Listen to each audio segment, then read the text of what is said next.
అన్నమయ్య జిల్లా రాజంపేటలో మహిళలకు ఉచిత ప్రయాణ బస్సును టీడీపీ పార్లమెంట్ అధ్యక్షులు చమర్తి జగన్మోహన్ రాజు సబ్ కలెక్టర్ భావన రాజంపేట ఆర్టీసీ డీఎంజీలు లాంఛనంగా ప్రారంభించారు. కొద్ది దూరం ఆర్టీసీ బస్సులో మహిళలతో పాటు జగన్మోహన్ రాజు ప్రయాణించి ప్రయాణికులతో ముచ్చటించారు. ఉచిత బస్సు ఏర్పాటుపై మహిళలు హర్షం వ్యక్తం చేస్తున్నట్లు చమర్తి జగన్ చెప్పారు.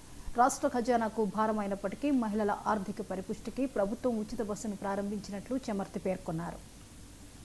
హామీలు నెరవేర్చినటువంటి పెన్షన్ 1000 రూపాయలు పెంచుతామని నాలుగు సార్లుగా 4 సంవత్సరాలు పెంచారు. తర్వాత సంక్షేమం కూడా అరాకొరగానే ఇచ్చారు.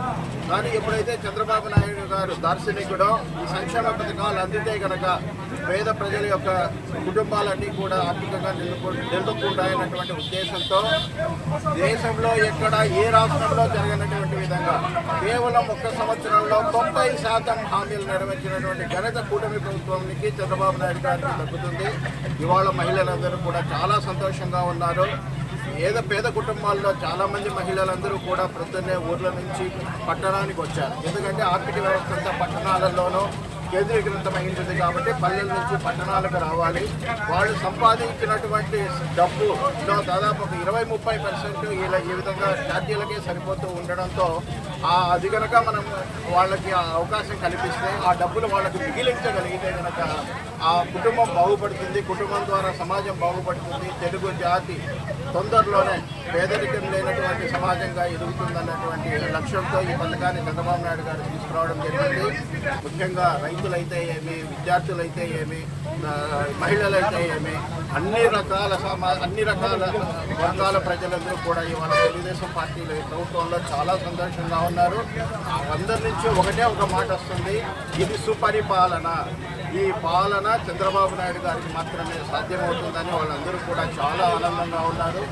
అందరూ కూడా చాలా మంది ధన్యవాదాలు తెలుపుతూ ఉంటాయి కనుక చాలా సంతోషంగా ఉంది. పెన్షన్ 1000 రూపాయలు పెంచుతామని 4 సార్లుగా 4 సంవత్సరాలు పెంచారు.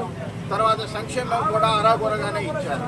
కానీ ఎప్పుడైతే చంద్రబాబు నాయుడు గారు దార్శనికుడో ఈ సంక్షేమ పథకాలు అందితే కనుక పేద ప్రజల యొక్క కుటుంబాలన్నీ కూడా ఆర్థికంగా నిలదొక్కుంటాయన్నటువంటి ఉద్దేశంతో దేశంలో ఎక్కడ ఏ రాష్ట్రంలో జరగనటువంటి విధంగా కేవలం 1 సంవత్సరంలో 90% హామీలు నెరవేర్చినటువంటి ఘనత కూటమి ప్రభుత్వానికి చంద్రబాబు నాయుడు గారికి దక్కుతుంది. ఇవాళ మహిళలందరూ కూడా చాలా సంతోషంగా ఉన్నారు. పేద కుటుంబాల్లో చాలామంది మహిళలందరూ కూడా ప్రొద్దున్నే ఊర్ల నుంచి పట్టణానికి వచ్చారు. ఎందుకంటే ఆర్థిక వ్యవస్థ అంతా పట్టణాలలోనూ కేంద్రీకృతమైంది కాబట్టి పల్లెల నుంచి పట్టణాలకు రావాలి.